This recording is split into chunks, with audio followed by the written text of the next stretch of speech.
Probably one of the most overrated movies out of the original Dragon Ball Z films is mostly known as Broly, the Legendary Super Saiyan. Yes, I finally get to talk about this one. By the way, the Toei title is called Burn Up, a red-hot, raging super fierce fight.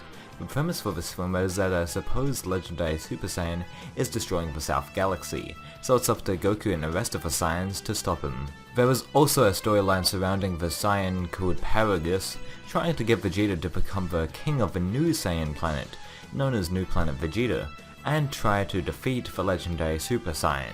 He accepts, and we realize that Paragus's actual motives is to kill Vegeta using his son, Broly, the Legendary Super Saiyan.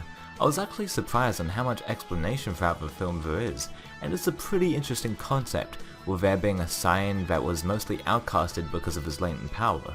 There isn't much fighting involved until the third act, and it's mostly just talking and attempting to move the story forward.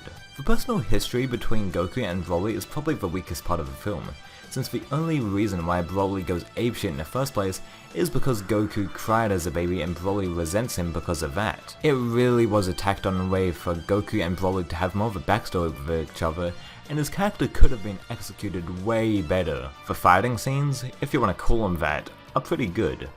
The destructive nature of these action scenes really do add to them, and it really showed how much the Saiyans were getting tortured and beaten up. One of the negatives about the film is the ending. It consists of everyone getting beaten up beyond belief, and them giving their remaining energy to Goku. In turn, he punches Broly into the stomach and then he dies. Sounds familiar? Oh yeah, the last movie totally ended the same way. Well, with the exception of him absorbing the Spirit Bomb instead of the Saiyans giving Goku energy. With that out of the way, the introduction of Paragus was quite sudden. He literally came out of nowhere. One thing I will say is that Broly killing his own father, that was fucking savage and a great scene. It really showed that Broly didn't even care about his father anymore, since he was so absorbed in his hatred towards Goku. This movie is a huge step forward from the two previous movies, and I'm glad that they went on a more interesting approach with having it set in a different galaxy, and the comedic use of the side characters. I'm glad they used Master Roshi as comic relief instead of Krillin, and I'm so fucking glad they removed that stupid joke about Krillin being weaker than the rest of the cast.